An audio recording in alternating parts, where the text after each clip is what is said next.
Okay, sige po. Muli po, magandang gabi po sa ating lahat. Tayo po yung magsitayo para po sa ating pong panimula.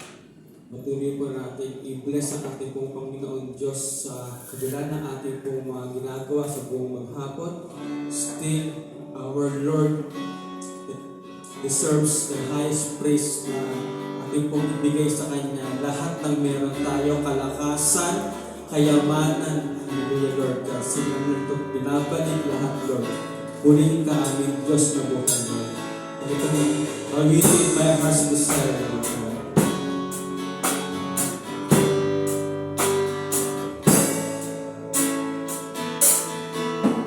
My heart's desire is to bless your holy name.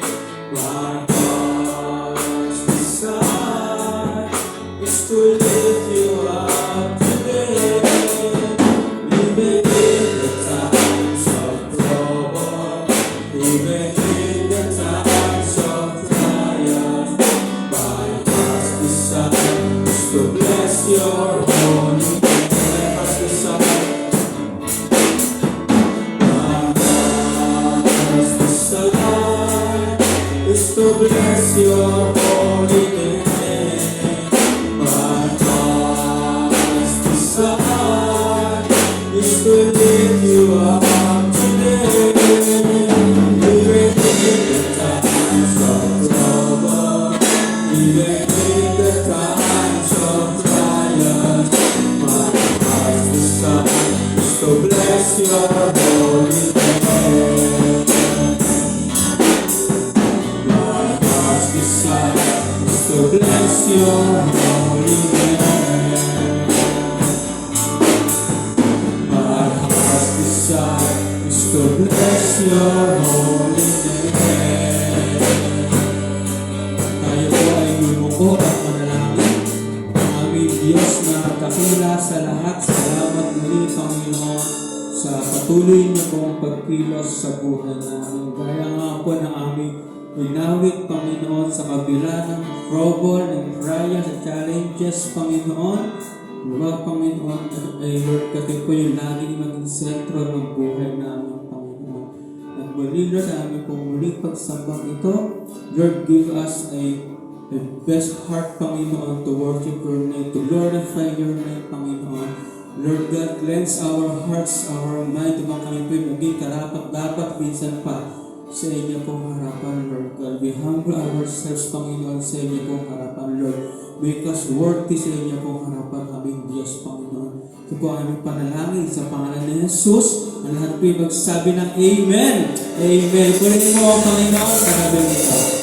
Sila po sa pong praise song, sabi po doon, maglalak, mesaya.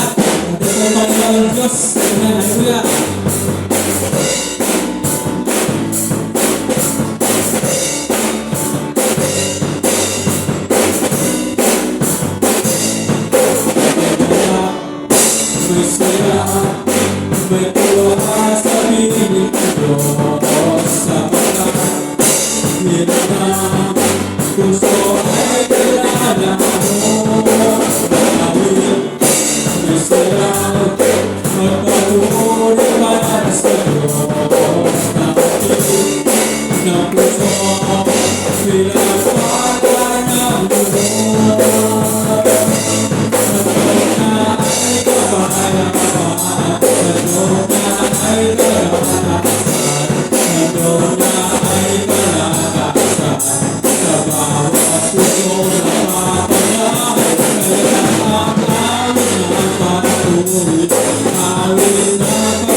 May saya, may tuwa sa piling ko sa mga hirap na puso ay kilala mo. May saya, magpatuloy para sa Diyos na piling ng puso, pinapatay ng Diyos.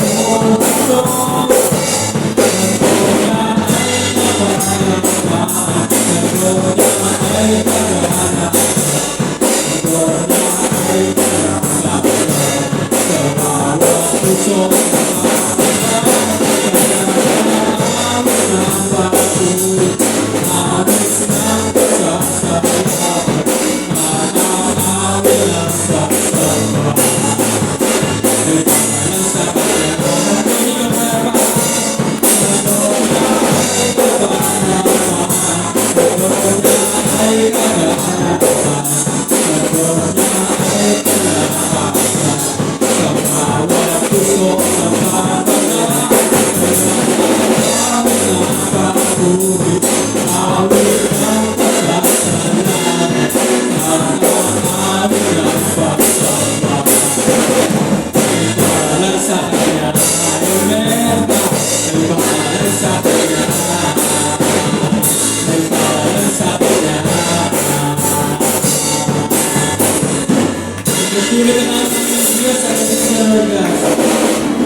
patuloy ko natin siyang sampahin sa mundo ito.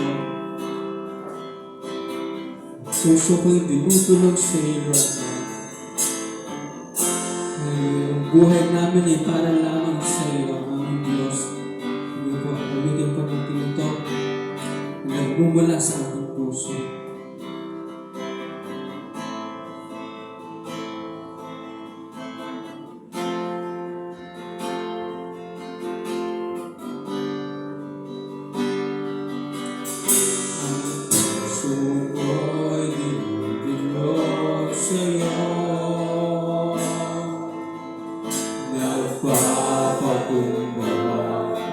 Nagsusumamo pag-ikapatid mo, ikaw ay mamasdan, makalikan, sa'yo ay kuminis ang puso ko.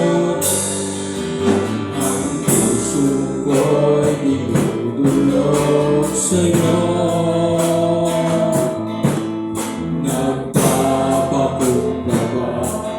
Nagsusumamo pag-ikapatid mo, ikaw ay mamasdan, makalikan, sa'yo ay kumikisan.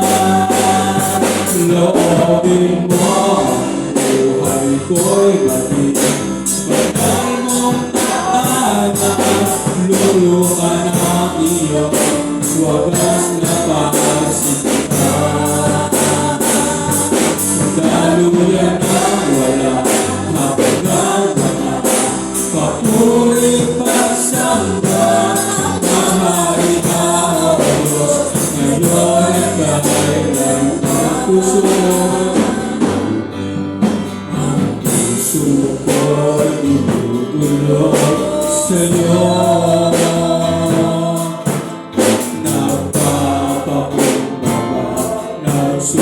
Nagsusumamo pag-ikapatid mo, ikaw ay mamasdan, makalikan, sa'yo ay kumisan. Loobin mo ang buhay ko'y batid, ganang mong tahanan, lulungan ang iyong wagas na pagsikat. Daluyan na wala hanggang wala, papulit pagsamba, mahali ka o Diyos, ngayon kailan ang loobin mo. Loobin mo ang buhay ko'y batid, bagay mong tahanan, lulukan ang iyong wagas na pagsikat. Daluyan na wala hanggang wala, papulit pagsamba, mahali ka o Diyos, ngayon kabisan palawin mo. Loobin mo ang buhay ko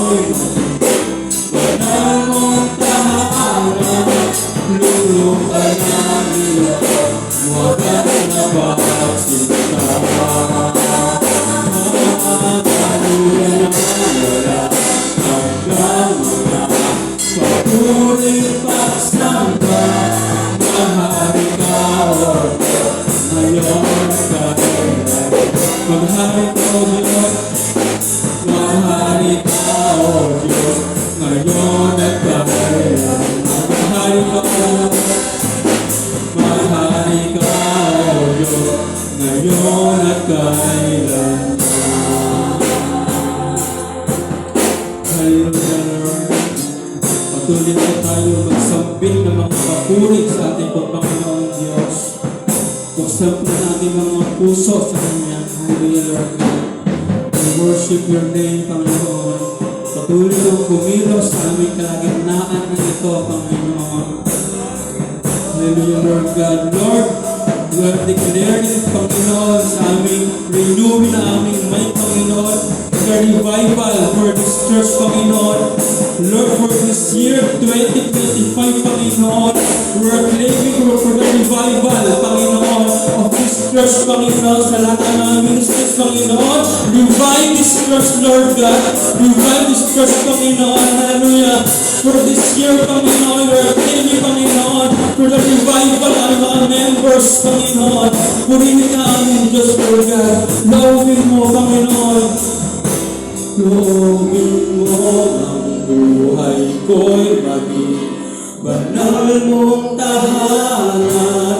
Lulukan ang iyong wagas na pagsinta. Daluyan na wala hanggang mga papuri pagsamba. Mahali ka, O Diyos, ngayon at kay loobin mo isamba. Loobin mo ang buhay ko'y maging banal mong tahanan. Lulukan ang iyong wagas na pagsinta. Daluyan na wala hanggang mga papuri pagsamba. Maghari ka, O Diyos, ngayon at kailanman. Maghari ka, O Diyos, maghari ka, O Diyos, ngayon at kailanman. Maghari ka, O Diyos, ngayon at kailanman. To God be the glory. Pura po ang Panginoon. Amen. Okay, muli po, magandang gabi. Ayan, sa itong mga members po natin. Welcome po muli sa ating pong gawain na ito. Announcements lang po. IRM San Isidro Sunday Service at 2 p.m. Ito po, midweek service and prayer meeting by next Thursday po, January 23. Speaker, Brother Reynald, Worship Leader, Sister Jasmine, Testimony, Brother Boy, Usher, Brother Michael Mendoza. Sunday service po, January 19, Speaker, Sister Elaine, Worship Leader, Brother Reynald, Tithing offering po, Brother Jan, sa ating pong Usher, Sister Jasmine, and sa ating flower sponsor po, Sister Leonie Santos and family. Ito naman po sa gawain po ng LAM, meron po silang LAM audition po for the new set po ng musicians for this year hanggang sa 2027. Ito po yung kanilang venue sa IRM Lungsod Silangan sa January 18 at 8 a.m. to 12 noon. Pero itong reg fee po ba kaya dyan? Hindi naman siyang reg fee or bring pack lunch po ba ito? Participants are encouraged to come on time. Yes, ito po parang sa diba pong gawain nila po natin po, ikastorya po natin, yung po ating galawas po, yung po ating po morning prayer po natin sa February 22 at 5 a.m. Then sa ating pong testimony, ito na pong pakinggan po yung pong ginawa ng Panginoong Diyos sa buhay po ng ating pong kapatid, Sister Susan Lozano. Puri po ang Panginoon sa buhay po niya.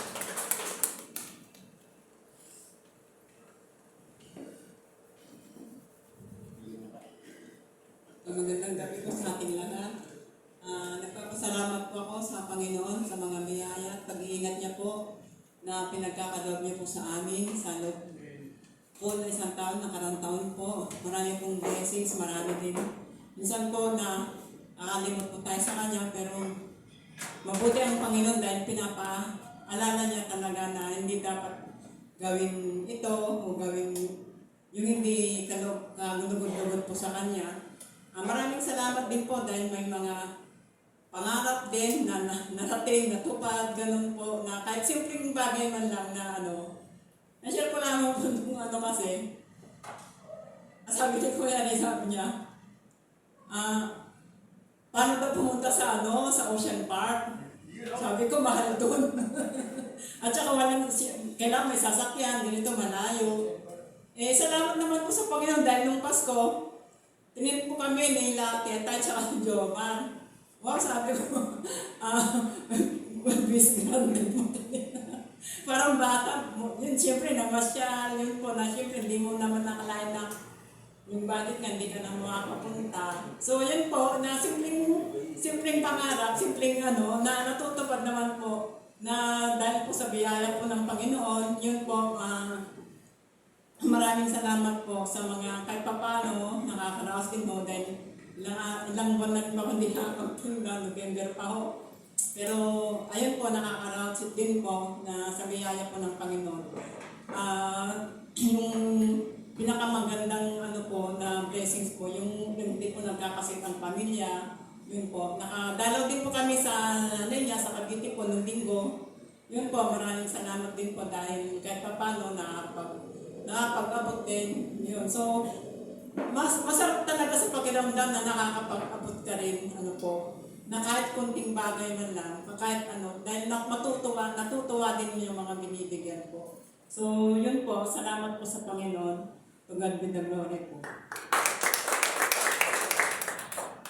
Okay, salamat po sa ating pong sharing time. Sige po, bago tayo magtuloy sa ating pong God's message, rin po inasa pong mag-share din po ng kabutihan ng Lord sa buhay ko, sa araw-araw, ang kanya pong pag-iingat sa pong pagganap buhay, sa pagbabiyahe, maging sa kanyang pong pamilya, kay May, sa Kambal. So, salamat po sa kanyang pong kalusugan po. Salamat po dahil napakabigat na po nilang dalawa. So, first po sa kanila pong mga kanila pong kinakain. So, sa ngayon po ay sila may nakakain na po ng kanin, ng sayote, ng karo, at ng patatas. So, nakamas po talaga sa kanya pong mga ginagawa ng Panginoon Diyos po sa buhay ko. Kailangan po ko rin mga Panginoon. And then, tinanga po sa kanya pong God's message. At mong pinupuri po ang Panginoon sa kanya pong buhay natin pong Sister Maricar Patricia. Tagal din ang garden po.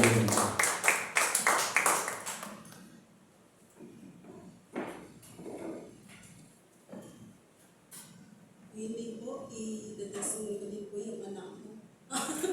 Wala ko pala akong anak. Sana all, di ba? So, yan. I-claim daw. I-honor ko yung God para magkaroon po ako ng anak. Tama po? Yun nga po, nagpapasalamat din po ako dun sa mga bagay na pinagkalog ng Diyos sa akin yung nakaraang taon hanggang sa ngayon. Lubos kong pinagpapasalamat ko yun sa mabuting Diyos na Diyos nating lahat. So yun, bagamat hindi man ganun ka-bless, baga kung yung buong buhay natin, di ba? Meron talagang isang lamat talaga na, o meron isang parte na hindi ganun ka-aya-aya. Pero ano pa man, nagtitiwala ko sa Panginoon sa mga bagay na gagawin niya sa buhay ko, sa buhay namin. Alam ko na hindi pa naman natatapos din ng Lord. So yun, bago ako mag-umpisa, ako po muna ay personal na humihingi ng tawad sa mga na-block nung nakaraan. So yung mga post na nabasa or ano man, humingi po ako ng tawad on behalf of husband ko. Hindi po ako yun. Pero yun nga, humingi po ako ng tawad sa meron ng kasi baka sabihin niyo po, mga buto, pero yun, hindi po ako natawad patungkol sa mga nanonood na mga magla. Pero yun nga, ang Diyos ay Diyos. Ang Diyos ay mabuti sa lahat ng panahon. So, tayo po yung makibuklat sa 1 Chronicles 29:14 to 18 po.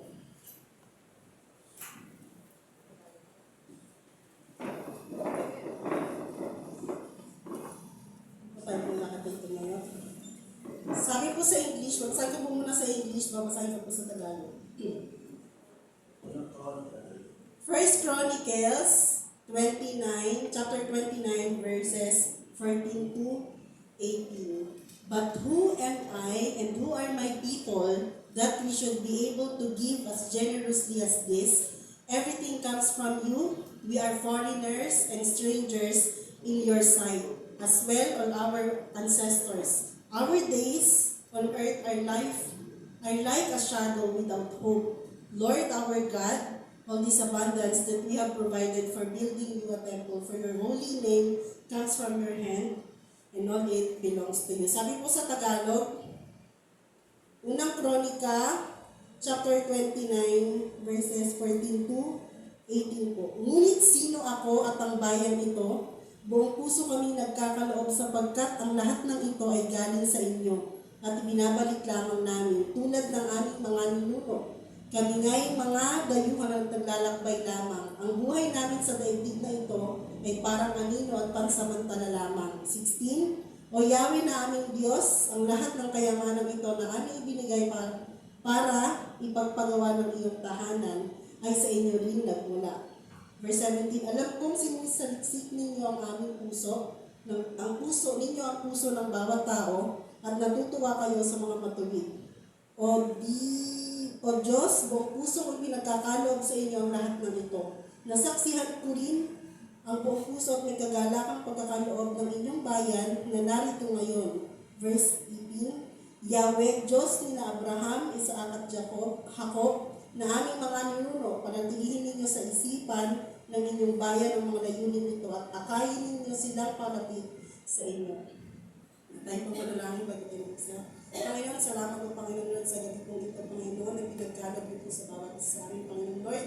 Mga pangasahan po pag-aaralan, buksan niyo po ang ating mga puso at isipan, Panginoon, upang maunawaan namin, Panginoon, mga salita, Panginoon. Dalangin po namin, tago po, kayo po nawa pumila sa inyong mga puso, Panginoon. Usap kayo, Panginoon, sa puso ng bawat isa, Panginoon. Tago niyo po ako, kayo pong likuran, Panginoon, ito po makita sa aking buhay, Panginoon. Salamat po, Ama, sa iyong binabalik ng natin pagpulit pagsamba sa pangalan ni Jesus. Amen. Sabi po sa 1 Chronicles, contains the story of King David, especially the book describes his plan for the temple, the house of God in Jerusalem. David gave careful instruction to the priest. He wanted everyone to serve God properly. So right from the start, we can see the two names na itinuro sa atin sa Aklat ng Chronicles. Una po, hope for the Messiah. Pangalawa, and the new temple. Pag-asa lang po ba talaga at paggawa sa kaharian? Doon po ba tayo mag-focus? Bakit hindi natin baguhin? Kasi nag-fail tayo di ba? Marami sa mga churches ngayon fail po doon sa kung paano magpalago, magpadami po. Hindi naman po fail as Christian po. Pero yung pananatili po sa loob ng simbahan. Bakit hindi natin ipanalangin muna? Mag-start tayo to pray para po sa ating pong mga kapatid. Lord, kaya ko ba? Magagawa ko ba? Yes, we hope na makamtan natin yung mga yan. Pero, naka-ready pa rin ba po ba tayo? Hindi ba tayo distracted ng gawa ng mundo? Meron lang po tayo tatlong bagay. Una, re-examine ourselves. Pangalawa po, re-evaluate our resources. Yun yung tatlong bagay po na nakita po dun sa Chronicles. And pangatlo po, raise up the church. First po, re-examine ourselves. Sabi ng may akda, who am I? Sino ako? Diba? Who are my people? It referring sa kanyang sarili, King David, na siya ay makasalanan, na siya ay may sinful nature. Pero alam ni David na nais siyang gamitin ng Lord sa kanyang kaharian. And David knew that God called him, established him over Israel. Tayo din po bilang manampalataya, kailangan din natin na i-re-examine ang ating mga sarili, lalo na sa panahon ngayon, na pinapriority pa ba natin ang kaharian ng Lord, mas hatak na tayo sa gawa ng mundo o sa mundo. Dahil mas malaking space na po sa puso natin ang mundo, ang mga bagay sa mundo. Kailangan alam natin kung saan at para saan tayo tinawag. Naalala ko po yung nangyari po sa amin ni Reverend ko recently. mapapatanong na lang po talaga ng bakit, di ba po? Bakit Lord? Bakit nangyayari to? Bakit kailangan ganito? Bakit kung kailan gusto kong mag-init, kung kailan gusto kong mag-push sa ministry, pero dumarating yung mga bagay na ganito. Pero yun nga, nag-fasting po ako last time. Talagang, iyak ko talaga sa Lord na, Lord, bakit gano'n? Bakit ganito? Pero, yun nga, maraming realization. Siguro nga po, tulad ng mentoring kahapon, realization, kailangan, meron tayong pakawalan para dun sa ministry na gagawin po natin. Kasi, hindi po dapat na sa isang ministry, meron tayong dalahin eh. Dapat binibitawan po natin yun para makasunod po tayo dun sa pinapagawa po sa atin ng Panginoon. Pero, ganun pa man, ang tanging ko lang na isukli sa kanya nung time na yon is yung pinakamalakas kong atake. Is yung pananahimik, prayer. Lord, ito na kong bahala. Sino-surrender ko na po yan sa iyo. Kasi, kumbaga yung realization ko nung time na meron kaming alitan is parang, parang, Lord, gusto kong lumante. Lord, gusto kong lumante. Kasi buong mundo nakaalam eh. Kumbaga parang hanggang doon sa ibang bansa, nagtatanong sa akin, bakit ganun? First time mo mag-ganyan, first time yung ganun, lahat first time. Kumbaga parang, hindi kasi ako palapos na tao. Magpo-post lang po ako pag medyo nasa Baguio, yan, mga ganyan, Cebu. Pero yung post na talagang totally post na hindi ko talaga, hindi ako para Facebook eh. Buti na lang, nung time na yun, nasa meeting po kami. Tapos yung cellphone na hawak ko, wala pang Facebook. May Facebook Live, pero hindi ko siya alam gamitin. Hindi kasi ako techy na tao eh. Pero yun nga, buti na lang sabi ko, Lord, buti na lang may paraan ka. Tapos one time, merong ginagamit din yan, ganyan, cellphone, ginagamit siya as camera. Tapos bigla na lang nag-remove sa mga GC. Sabi ko, hindi ako yan. Hindi ako yan. Pero yun nga, gusto ko lang talagang,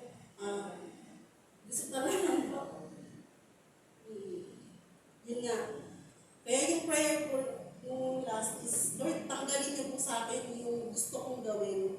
Tanggalin niyo po sa akin yung bigat, yung sama ng loob, yung sakit. Tanggalin niyo po sa akin lahat. Kasi wala po akong choice sa sarap ko. Kumbaga, kung ibang tao yan, maaari, o baka, gaganti ako. Pero kasi wala akong choice sa sarap ko. Mahal ko po yun. Di ba po? Kahit ano pa man yung mangyari po sa amin. Kasi talagang, siguro, ginagamit talaga siya ng kaaway. Di ba po? Ginagamit po siya ng kaaway para, kasi napapagod na po ako na lagi ako magpapaalam na ayoko mo nang mag-ministry kasi ganito yung buhay ko. Ayoko mo nang mag-ministry kasi, part 2 yun ng isang ministry na magpaayos muna tayo, paano kung dumating yung time na talagang magtabang ako sa isang ministry ko? Paano ko ako gagawin? So yun, alam ko naman dyan po kayo para balik po ako sa mga ministry. Pero yun nga sa sarili ko, baka ako na mismo yung umayan sa ministry. So Lord, kayo na po bahala. Yun. Lord, tanggalin mo sa akin yung pagnanasa na bumante kasi alam kong hindi ako yun. Alam kong hindi mo kalooban na yun. And came to realize na nga pala, kailangan ko na palang surrender lahat sa iyo, Lord, yung mga bagay na mabigat sa loob. Kasi nababago ko na ang aking sarili sa kagustuhan kong mabago ang taong ito. Hindi mo ako dito tinawag eh. Hindi ito ang plano mo para sa akin. Kaya sa iyo na po, Lord, ikaw na po ang bahala. So yun yung prayer ko last time na, Lord, ikaw na po. Sa iyo na po yan. Ayoko na po yan. Kung meron mang dumating yung time na uulit-ulit, Lord, ikaw na. Ikaw na mag-take over dyan. Kumbaga, nandito ako to pray, gagawin ko yung part ko, alam kong gagawin mo yung part mo. So, katulad din ni Haring David, sabi niya, sino ako? Siguro meron din siyang tanong na, paano ko gagawin ang bagay na yun? Paano ko gagawin yung pinagagawa mo sa tingin ko ay imposible? Building a temple with thousands of people na aasa sa'yo, pero hindi ito hadlang dahil alam ni David na kasama niya ang Diyos at may plano siya kahit sino ay walang makapagbabago. Pangalawa po, i-evaluate our resources.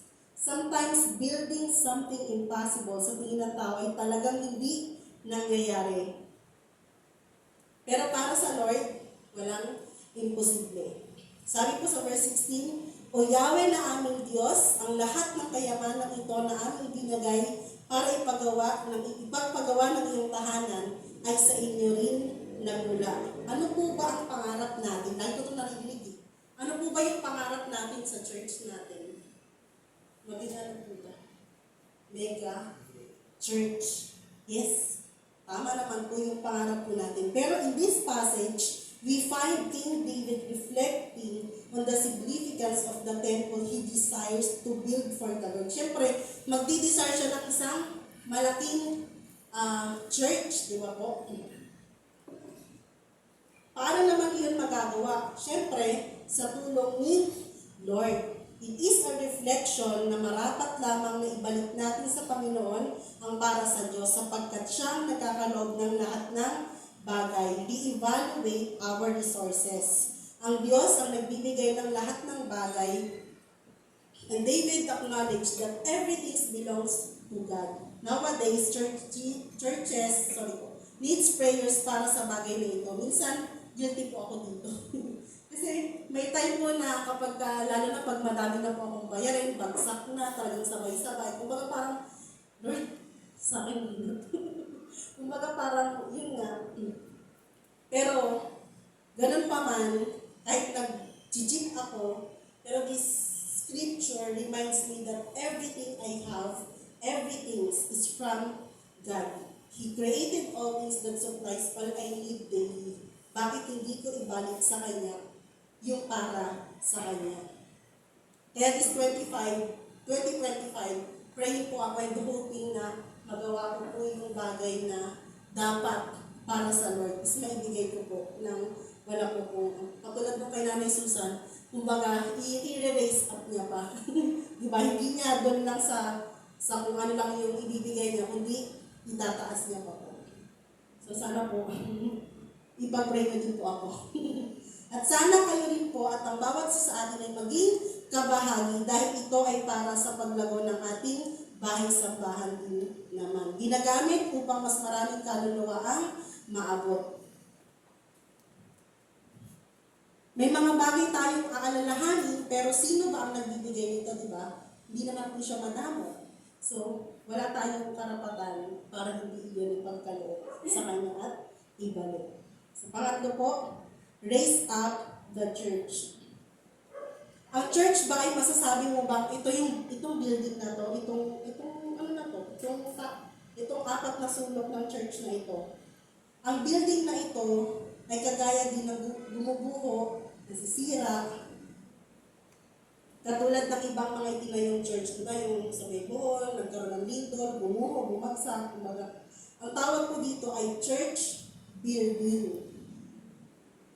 Ang church na tinutukoy ko po dito ay ikaw, ako, tayo. Tayo ang church, body of the church. Sabihin mo nga po sa katabi po natin, ikaw ang church. Balikan mo kayo yung katabi mo.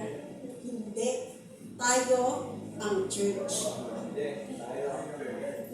Mga kapatid, sa panahon ngayon, lalo dito sa atin, ito po ang kailangan natin ma-focus. Ang ipanalangin ng mga kapatiran na hindi na nakakadalo sa gawain kasi sila din ay body of church, di ba? Kumbaga, we need to pray them para makabalik sila dito sa atin at kailangan, katulad ng mentoring kahapon, kailangan natin ng action. Abang po. Dahil kapag mas lalo nilang mapalubog ang kanilang sarili sa mundo, walang ibang mag-aangat sa kanila, kundi tayo. Dahil tayo ay accountable sa kanila. Madalas ko na itong naririnig Ano ba ang nais o pangarap natin sa ating church? Ang maparami ang tao, tama po ba? O bilang ng church ang goal natin. Let's start praying sa mga kapatirang na agaw na o naligaw na. Meron po tayong goal na mapadami ang bilang natin dito sa church. Kasi nung last census po, madami po talaga yung bata kaysa po sa ating mga adult. Diba po? Ibig sabihin, yung mga teachers, yung gumaganap, tayo po na gumaganap para sa mga bata is strong. Diba? Kung kaya natin mapalakas yung mga bata, kaya din natin gawin doon sa mga adult, kabataan, young married, kababaihan, kalalakihan. Meron lang tayong action na gagawin para yung pangarap nating mega church ay magkaroon ng posible. Diba? Wala pong imposible sa Lord eh. Ano nga po ulit yun, pangarap natin dito sa church? Maging mega church. Pero, diba po, ang focus natin, maging mega church, focus po natin yun, ano po yung i-goal natin, magkaroon ng cell groups, magkaroon ng ano, pero dapat hindi lang focus eh. Dapat yung maging tanong doon, hindi natin pangarap eh. Dapat, ano yung bagay na magagawa ko para marating natin yung mega church. Para magkaroon tayo ng mega church. Ano yung maiko-contribute ko para magkaroon ng isang mega church. Diba po? Yun po yung tamang tanong po doon eh. Ano po ba yung maiko-contribute ko para sa pangarap na mega church? Ano ba ang hakbang na gagawin ko para doon sa isang mega church? Sana po ang bawat isa sa atin ay maging kabahagi sa pagtupad ng mega church. Diba? Sino-sino po ba yung gagawa nun? Tayo din po yung gagawa nun. Aabutin po natin yung mga kapatid po natin na wala pong pagkakilala at yung mga kapatid natin na naligaw na. Nakatulad ni Haring David, diba, meron siyang tanong sino ako, pero doon pa rin siya nag-base sa magagawa ng Panginoon. So tayo, hindi po imposible na magkaroon tayo ng mega church. Diba po? Kailangan lang po natin ng action. Kung ano yung maiko-contribute natin, gawin po natin ngayon. Yun lamang po at tayo po manalangin. Panginoon, salamat po Panginoon Lord sa sharing niyo ito, Panginoon, pinagkalo niyo po sa bawat isa sa amin, Panginoon Lord. Nawa, Panginoon, tulungan niyo po ang bawat isa, Panginoon Lord, na malaman po namin, Panginoon, kung ano po yung bagay na nag-contribute namin, Panginoon, para sa isang mega church. Ano po ba yung magagawa po namin para sa amin pong simbahan? Ano po ba yung magagawa namin, Panginoon, dun sa mga bagay na gusto mong ipagawa sa amin, Panginoon Lord? Nawa, Panginoon, siya sa atin niyo po ang bawat isa, Panginoon Lord. Yung desire na magkaroon ng mega church, Panginoon Lord, gawin niyo po ito sa ating po mga puso, Panginoon, na mayroong kagalakan, Panginoon Lord, na gumawa para sa iyo po sa lugad. Lord, nawa, Panginoon, ay mas marami po kaming kaluluwa, Panginoon, na maabot at madala sa iyo pong harapan, O God. Salamat po, Ama. Sa po namin binabalik ang lahat ng papuri po. Salamat sa pangalan ni Jesus. Amen and amen. Salamat po sa ating pong mensahe na rinig at ito na po yung magiging pong hamon sa ating lahat for this year na nga po is kaya po lahat nga po is tuwang-tuwang. Ito po mga gawain pa natin pong simbahan po ito. Sige po, sa ibang pong tagalikong ng handog, tapos po natin pong kapatid, Sister Laarni Lahosto.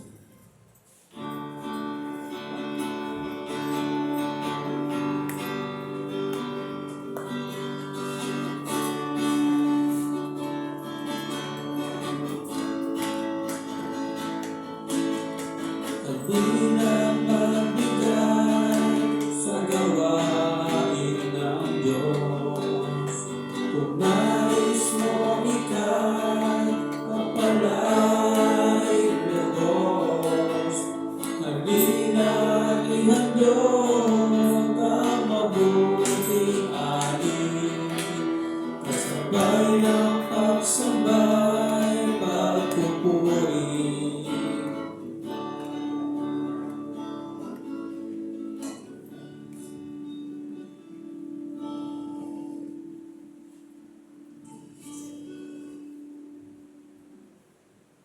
Tayo po ay manandaling manalangin. Panginoon, sa gabing ito, marami pong salamat sa mga kaloob ng aking mga kapatid. Pagpalaan mo, Panginoon, yung mga nagsipagbigay kay Panginoon, yung walang kakayahan, Panginoon, na magkaloob. Ikaw po ang tumugon, Panginoon, sa kanilang mga pangangailangan. Tawa, Panginoon, ang mga handog na ito ay magamit, Panginoon, sa pagpapalago ng iyong iglesia dito sa bayan ng Montalban. At balik mo po ito ng siksik, libing ka ito mga apaw. Sa pangalan ni Jesus, Amen.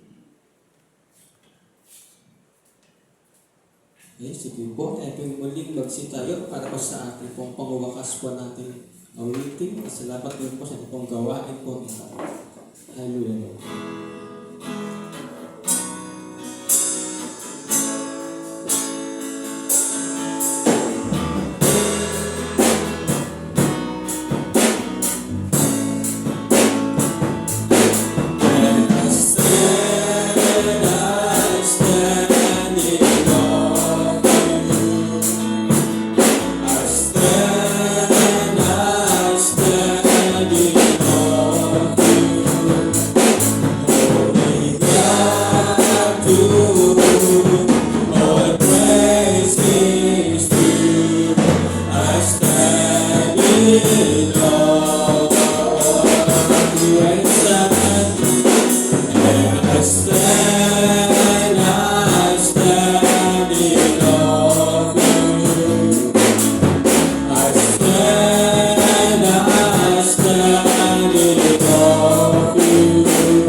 I stand in awe of you.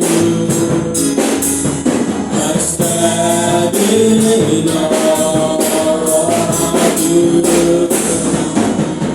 I stand in awe of you.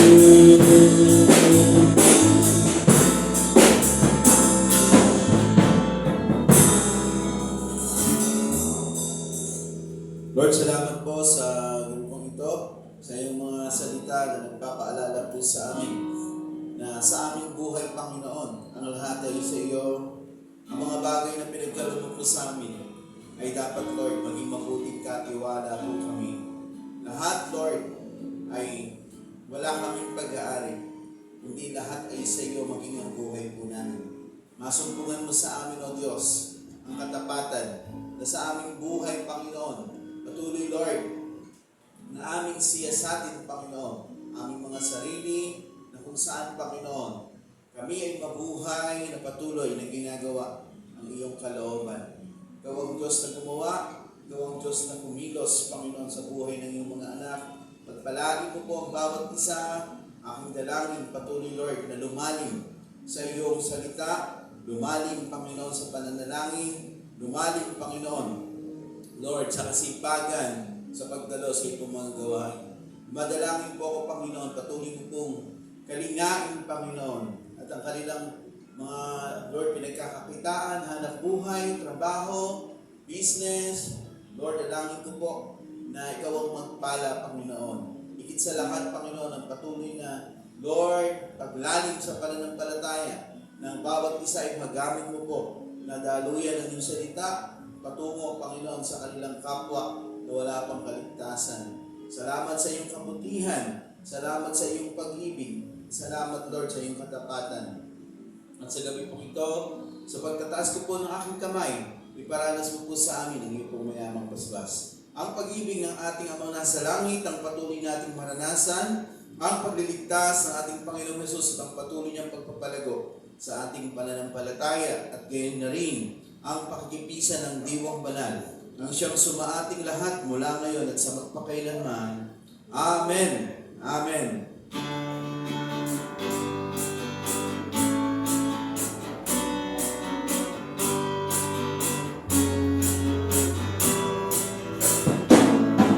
The Lord bless you and keep you.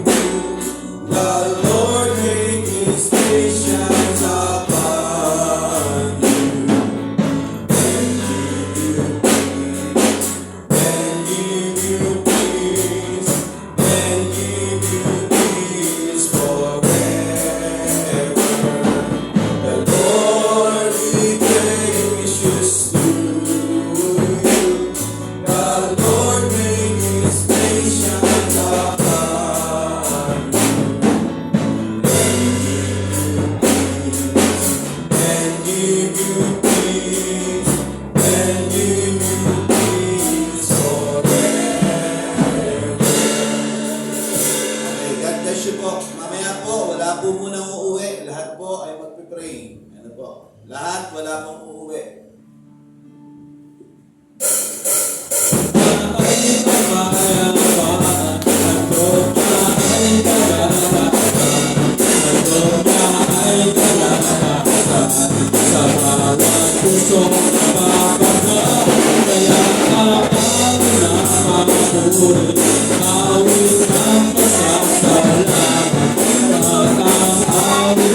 para sa Kanya. Ay para lang sa Kanya. Ay para lang sa Kanya. Ay para lang sa Kanya. Purihin mo, Panginoon, God bless po.